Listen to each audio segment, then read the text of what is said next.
Hello WhatsApp ভাই brother, কি খবর সবার? কেমন আছো? আশা করি সবাই ভালোই আছো। ভালো তো থাকার কথা না, দেশে যা চলতেছে পরিস্থিতি। এই দেখেন, মোবাইলের দোকান, বসুন্ধরার দোকান সব বন্ধ করে দিচ্ছে। তা আমরা আছি এই যে ভাইদের সাপোর্ট দেওয়ার জন্য। ভাইরা অনেক দূর থেকে আসে, আমরা বলছে ফোন দিয়ে। আসলে ওনারা মনে হয় নারায়ণগঞ্জ থেকে আসে না? নারায়ণগঞ্জে থেকে ঝামেলার আতুরে ঘর, ওইখান থেকে আসছে। কেমনে সাহস করে আইসা পড়ছেন ফোন কিনতে আজকে। তো ভাইরা নিচ্ছে গ্যালাক্সি A35 আইস ব্লু কালারটি, একদম জেনুইন ভিয়েতনাম। এই যে দেখতে পাচ্ছেন, মেড ইন ভিয়েতনাম, একদম জেনুইন সিল প্যাক করা। এটা এখন খুলবে ভাইয়ারা। ভাই আনবক্সিং করেন ভাই। আসলে না তো কষ্ট করে, আজকে তো ফোন নিবেনি, তাহলে কেমন লাগতেছে নিতে ভাইরা বলেন? ভাইয়ের নাম কি? যাওয়া লাগবে না, আজকে থাকেন। ভাইয়ের নাম কি আপনার? রূপকুমার দাদা আর অপু দাদা আসছে একসাথে। ওনারা নিচ্ছে A35 আইস ব্লু। আন্দোলনের মধ্যে ভাইয়েরা চলে আসে, সাহস আছে ভাইকে বলতে হবে। ফোন কিনতে হবে আজকে।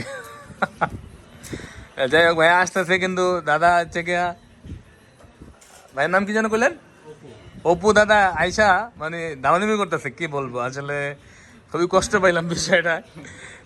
আল্লাহ, কারণ ফোন হচ্ছে আপনার ধরেন এমন না যে আমি আসার পর বেশি জিতেছি, যা তাই। এখন জেনুইন ফিল আপনাকে দিচ্ছি, আমি জেনুইন জিনিস দিচ্ছি। আপনি আমার সাথে দামাদামি করলে তো এটা খারাপ লাগবে।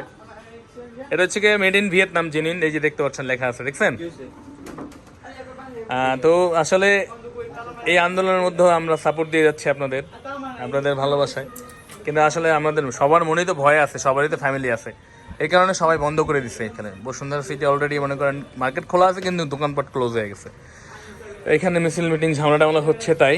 তো আপনারা যারা দেখবেন ভিডিওটি, এখন এদিকে পরিস্থিতি না জেনে না আসাই ভালো। তো তো জেনে শুনে আসবেন আপনারা। আর এরকম ভালো ফোন নিতে হলে আমাদের কাছে আসতে পারেন। সবগুলো কালার আমাদের কাছে অ্যাভেলেবেল আছে। আমাদের কাছে আসার ঠিকানা তো সবসময় দিয়ে থাকে ডিসক্রিপশন বক্সে, এবং জানিয়ে দিলাম। ফাহিম, তুমি একটা গ্লাস লাগাবে এটার মধ্যে তাড়াতাড়ি। ভাইয়ারা কি গ্লাস নেবেন নাকি? গ্লাস দাও, গ্লাস দাও। আমাদের কাছে হচ্ছে আপনার সব ধরনের অফিসিয়াল আনঅফিসিয়াল ফোন পেয়ে যাবেন, এক্সচেঞ্জের অপশন আছে আমাদের কাছে। তো ভালো থাকবেন আপনারা সবাই, দোয়া রাখবেন, এবং ভালো ভালো জিনিস নেওয়ার জন্য আমাদের কাছে আসতে হবে। আমাদের জন্য দোয়া করবেন। জানি না কী হবে আজকে, বাসায় যেতে পারবো কিনা, যে পরিস্থিতি। এই দাদারা চলে আসে নারায়ণগঞ্জ থেকে, এখন যাইতে কঠিন হয়ে যাবো কা। তো ভালো থাকবেন সবাই, আসসালামু আলাইকুম। এই যে আমরাও ক্লোজ করে দিচ্ছি দোকান, থাকবো না এখানে আর।